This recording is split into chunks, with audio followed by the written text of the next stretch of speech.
پطرس بخاری hostel میں پہلے سال بی اے میں کیوں فیل ہوا، اس کا سمجھنا بہت آسان ہے۔ بات یہ ہوئی کہ جب ہم نے ایف اے کا امتحان دیا تو چونکہ ہم نے کام خوب دل لگا کر کیا تھا، اس لیے اس میں کچھ پاس ہی ہو گئے، بہرحال فیل نہ ہوئے۔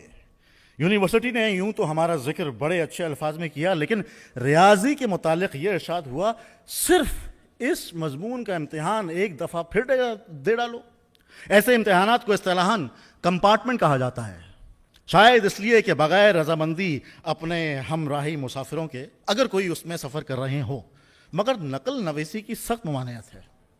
اب جب ہم بی اے میں داخل ہونے لگے تو ہم نے سوچا کہ بی اے میں ریاضی لیں گے، اس سے کمپارٹمنٹ کے امتحان کے لیے فالتو کام نہیں کرنا پڑے گا، لیکن ہمیں سب لوگوں نے یہی مشورہ دیا کہ تم ریاضی مت لو۔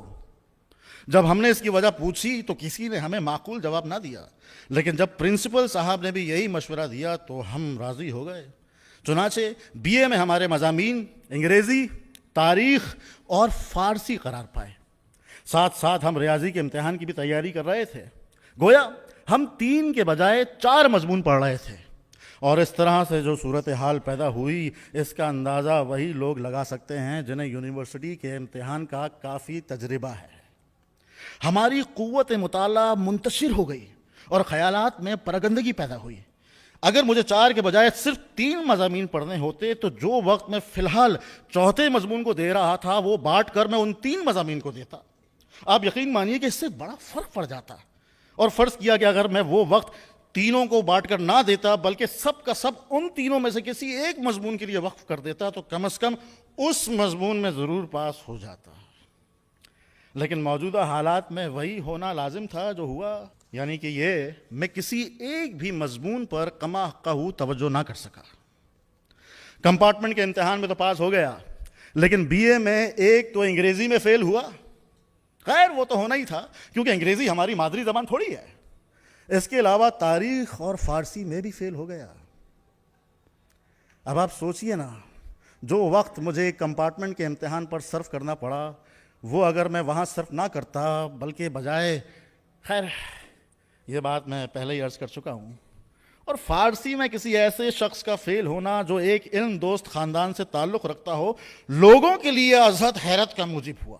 اور سچ پوچھئے تو ہمیں بھی اس پر سخت ندامت ہوئی، لیکن خیر اگلے سال یہ ندامت دھل گئی اور ہم فارسی میں پاس ہو گئے۔ اس سے اگلے سال تاریخ میں پاس ہو گئے، اس سے اگلے سال انگریزی میں۔ اب قاعدے کی روح سے ہمیں بی اے کا سرٹیفکیٹ مل جانا چاہیے تھا، لیکن یونیورسٹی کی اس طفلانہ ضد کا کیا علاج کہ تینوں مضمونوں میں بے وقت پاس ہونا ضروری ہے۔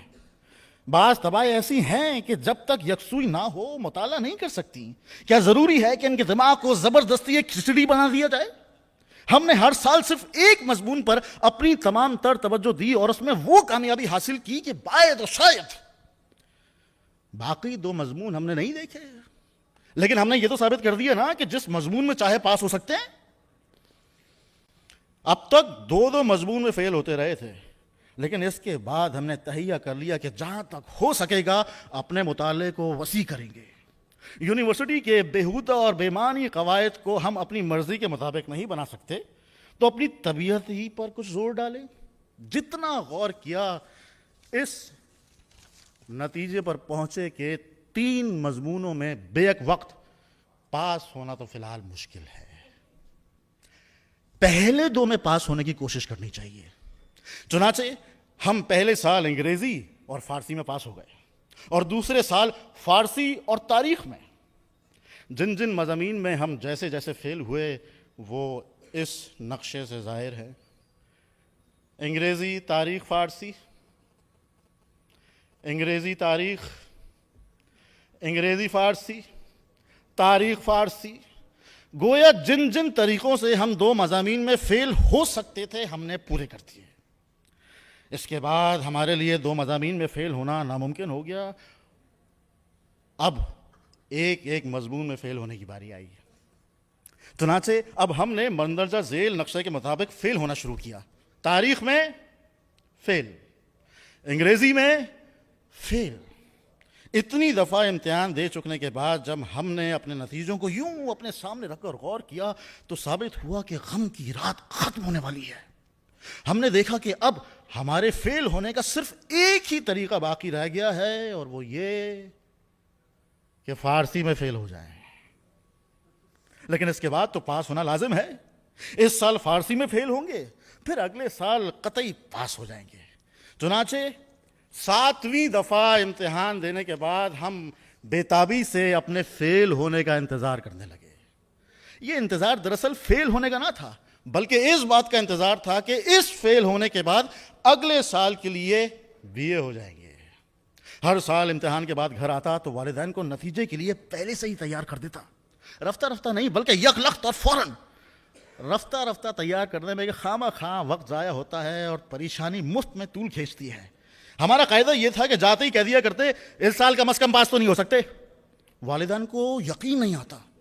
ایسے موقع پر طبیعت کو بڑی الجھن ہوتی. مجھے اچھی طرح معلوم ہے کہ میں پرچوں میں کیا لکھ کر آیا ہوں.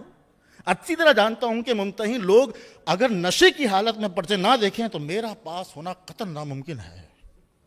چاہتا ہوں کہ میرے بھائی خواہوں کو بھی اس بات کا یقین ہو جائے تاکہ وقت پر انہیں صدمہ نہ ہو. لیکن بھائی خواہ ہیں کہ میری تمام تر تشریحات کو محض کسر نفسی سمجھتے ہیں. آخری سالوں میں والد کو فوراً یقین آ جاتا کیونکہ تجربے سے ان پر ثابت ہو چکا تھا کہ میرا اندازہ کبھی غلط نہیں ہوتا. لیکن ادھر ادھر کے لوگ اجی نہیں صاحب، اجی کیا کہہ رہے ہو، اجی یہ بھی کوئی بات ہے، ایسے فکرے ناک میں دم کر دیتے. بہرحال اب کے پھر گھر پہنچتے ہی ہم نے حسب دستور اپنے فیل ہونے کی پیشن گوئی کر دی. دل کو یہ تسلی تھی کہ بس یہ آخری دفعہ ہے، اگلے سال ایسی پیشن گوئی کرنے کی کوئی ضرورت نہیں ہوگی. ساتھ ہی خیال آیا کہ او ہو وہ ہاسٹل کا قصہ پھر شروع کرنا چاہیے. اب تو کالج میں صرف ایک ہی سال باقی رہ گیا ہے. اب بھی ہاسٹل میں رہنا نصیب نہ ہوا تو عمر بھر گویا آزادی سے محروم رہے. گھر سے نکلے تو ماموں کی دڑبے میں، اور ماموں کی دڑبے سے نکلے تو شاید اپنا ایک دڑبہ بنانا پڑے گا. آزادی کا ایک سال، صرف ایک سال، اور یہ آخری موقع تھا. آخری درخواست کرنے سے پہلے میں نے تمام ضروری مسالے بھری احتیاط جمع کی جن میں پروفیسروں سے مجھے اب ہم عمری کا فخر حاصل تھا. ان کے سامنے نہایت بے تکلفی سے اپنی آرزوؤں کا اظہار کیا اور ان سے والد کو خطوط لکھوائے کہ اگلے سال لڑکے کو آپ نے ہاسٹل ضرور بھیجنا ہے. بعض کامیاب طلبہ کے والدین سے بھی اسی طرح کی عرض داشتیں بھجوائیں. خود اعداد و شمار سے ثابت کیا کہ یونیورسٹی سے جتنے لڑکے پاس ہوتے ہیں ان میں سے اکثر ہاسٹل میں رہتے ہیں، اور یونیورسٹی کا کوئی وظیفہ، کوئی تمغہ یا کوئی انعام تو کبھی ہاسٹل کے باہر گیا ہی نہیں.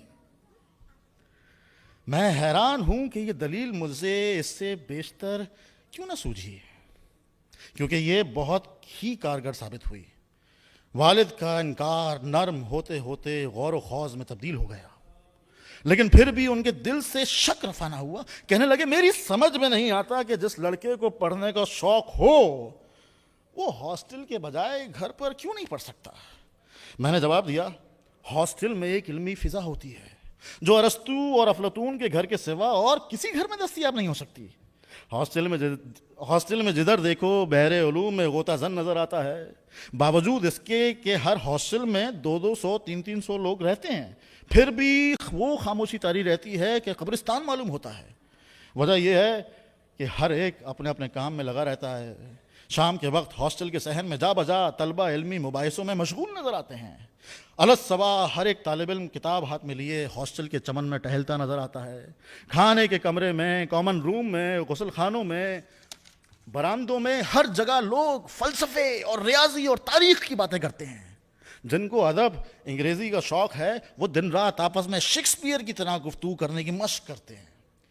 ریاضی کے طلبہ اپنے ہر ایک خیال کو الجبرے کی ادا میں عادت ڈالتے ہیں، اور فارسی کی طلبہ رباعیوں میں تبادلہ خیال کرتے ہیں. اور تاریخ کی بات والد نے اجازت دے دی. اب ہمیں یہ انتظار کہ کب فیل ہوں اور کب اگلے سال کے لیے عرضی بھیجیں. اس دوران ہم نے ان تمام دوستوں کو کے ساتھ خط و خطابت کی، جن کے متعلق یقین تھا کہ اگلے سال پھر ان کی رفاقت نصیب ہوگی، اور انہیں یہ مژدہ سنایا کہ آئندہ سال ہمیشہ کے لیے کالج کی تاریخ میں یادگار رہے گا، کیونکہ ہم تعلیمی زندگی کا ایک وسیع تجربہ اپنے ساتھ لیے ہاسٹل میں آ رہے ہیں، جس سے ہم طلبہ کی نئی پود کو مستفید فرمائیں گے۔ اپنے ذہن میں ہم نے ہاسٹل میں اپنی حیثیت ایک مادر مہربان کی سی سوچ لی، جس کے ارد گرد نا تجربہ کار طلبہ مرغی کے بچوں کی طرح بھاگتے پھریں گے۔ سپرنٹینڈنٹ صاحب، جو کسی زمانے میں ہمارے ہم جماعت رہ چکے تھے، لکھ بھیجا کہ جب ہم ہاسٹل میں آئیں تو فلاں فلاں مراد کی توقع آپ سے رکھیں گے اور فلاں فلاں قواعد سے اپنے آپ کو مستثنی سمجھیں گے۔ اطلاع عرض ہے۔ اور یہ سب کچھ کر چکنے کے بعد ہماری بدنصیبی دیکھیے، جب نتیجہ نکلا تو ہم پاس ہو گئے۔ ہم پہ تو جو ظلم ہوا سو ہوا، یونیورسٹی والوں کی حماقت ملاحظہ فرمائیے کہ ہمیں پاس کر کے اپنی آمدنی کا ایک مستقل ذریعہ ہاتھ سے گوا بیٹھے۔ Thank you.